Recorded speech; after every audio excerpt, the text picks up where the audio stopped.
Hello internet world, it's Corey with Reel Filmmaking, and today's episode is brought to you by way of lovely Virginia Beach. You can see the waves behind me and the sounds. I love the beach. It's just fun to be out here, just like a nice change of scenery from where I live. So on today's episode, we're talking about composition. So I did an episode a while back where I talked about some essentials to composition and things to up your video and photography game, and today is kind of think of it as like part two. A little bit more intermediate skills, different things that you can think of on top of the stuff I talked about in my other video.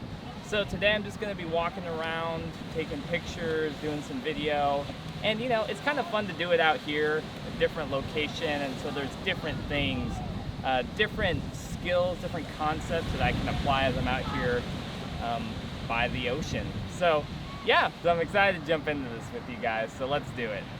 So this first idea is dealing with the tip of perspective. So you may have heard the idea of the 3x3 grid, which you use to, like, you know, you put your most interesting part of a subject, you put that along the lines of those intersections, which is really great. But what about if you are out someplace, let's say the beach, and you've got something like the ocean, and you're like, how do I frame that in an interesting way? You know, like here, like just I go anywhere, like how do I do that? Well, using that same grid, you can think about something called the horizon line. So when you're shooting like landscape photography or video, setting the horizon that you're looking onto in line with one of those three horizontal lines. So right now, I think that's about, it would be the top line in the horizontal grid. I'm getting it secured right there.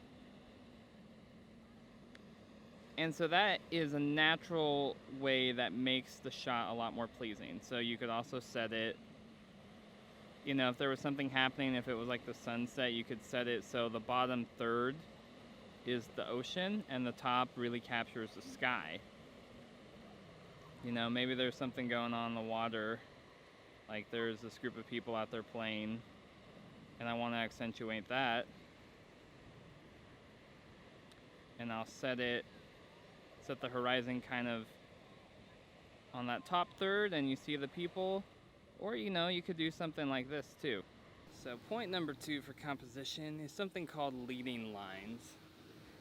And the easiest way to explain this is basically you find something in your photo or video that basically guides your viewer's eye to a certain spot. So right now, I'm just out here looking at the sand.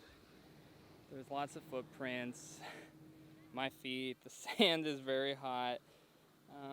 You're probably like, okay, where are you gonna find a good picture with this? But if you notice, I found this section of footprints. And as you can see, depending on where I put these footprints in my frame, they're kind of like a little trail, and they lead your eye to a particular place. So right now I'm kind of leading my eye to the top right corner of my frame. Now obviously with some changes in perspective, we could get a shot like this, where the whole focal interest is like we start with bigger footprints and we lead towards smaller ones that kind of lead out of frame, you know, and you could frame this up a little bit differently, like this, maybe like that, but you see the leading lines are drawing you to that spot. So let's find another example of leading lines. So you can see I'm right down here by the water, but I came down here because the coastline, as the name implies, is a line already itself. So it is a great leading line. Ooh, I'm about to get wet. Got a little wet. So if I frame this up in this manner, the coast kind of draws your eye towards that hotel right there. You see it? Obviously, as the coast ebbs and flows, it kind of shows you where your eye is drawn to. So, if I'm mixing it up, if I'm doing different things, and I want the picture to look like this, with some rule of thirds, putting the hotel in like the crosshairs of that, and I've got the coastline right there, the coastline kind of draws your eye towards that hotel. Just even how it's going in and out. And remember, we're keeping that horizon line like I just talked about. And you have a very nice composition where your eye naturally goes to that left corner. So, another example of leading lines. And I just got wet by that tide. It's cold, but it feels good. All right, and so my last tip is basically if you find something that has sand, it will make your shot better.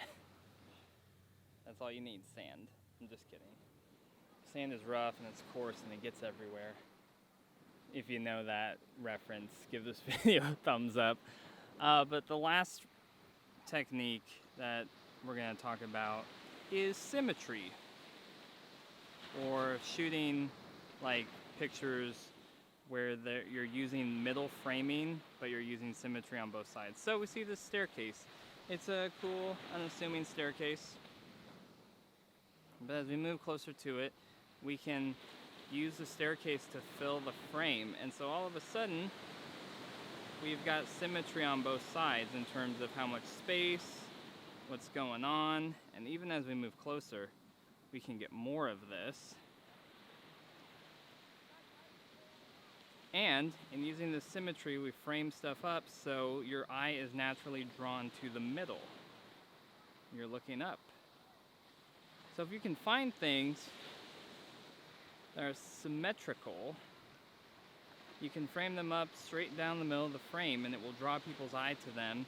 And there's just something about us as humans where we're drawn to things that are symmetrical.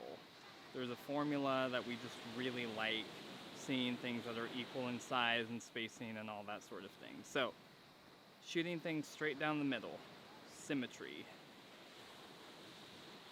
Well guys, I hope those tips were helpful in you trying to mix up, step up your composition game. As always, I'm Corey with Reel Filmmaking. If you like this video, give it a thumbs up, subscribe to the channel for more content coming weekly. And until next time, get out there and make some movies.